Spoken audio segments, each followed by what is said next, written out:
पर हज़रत अली साईं जे ॾींहंनि में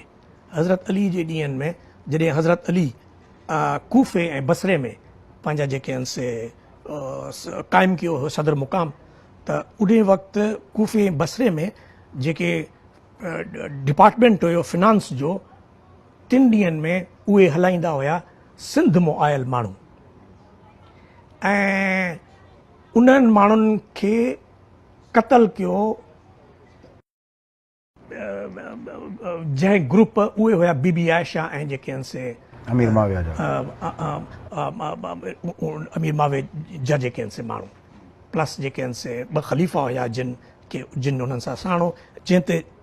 जंग जेको आहे सो मुंहिंजी उठ वारी जंग जमल उहा लॻी हुई सिंधियुनि जे क़तल ते जंग जमल यस मूं वटि जेको आहे सो पंहिंजो ताज़ो मूं किताबु पढ़ियो सक्सेशन टू मोहम्मद उनजे आथर जो नालो हिन वक़्तु मूंखे यादि लेज़ली हेज़ल्टन हा न हेज़ली न ॿियो आहे कंहिं वक़्तु यादि आयो तव्हां खे ॿुधाईंदुसि सक्सेशन टू मोहम्मद उन में हुन रेफर कयो आहे त जेको पर्टिकुलर प्रॉब्लम हो ठीकु आहे हीउ जनरल प्रॉब्लम हो जेको तव्हां ॿुधायो था पिया हिस्ट्री में बि ईअं ई आहे हज़रत उस्मान जे क़तल ते जेके प्रो उमवी हुया उहे जेके उथी बीठा लेकिन पर्टिकुलर जेको प्रॉब्लम हो न एग्ज़ैक्टली जंहिं ॾींहं ते जंग लॻणी हुई उन जो सबबु इहो हुयो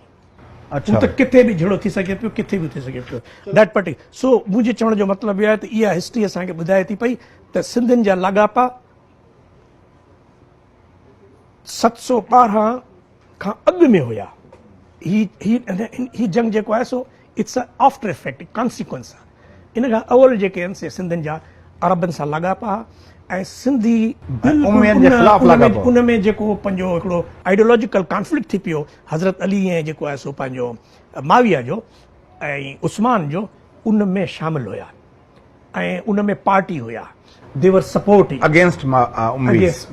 ऐं हज़रत अली जा कॉन्फिडेंस छो त आख़िर फिनांस डिपार्टमेंट खे संभालण जे लाइ सॼी दुनिया में जॾहिं त उन वक़्तु जेको आहे सो काफ़ी माण्हू सिर्फ़ु सिंधी छो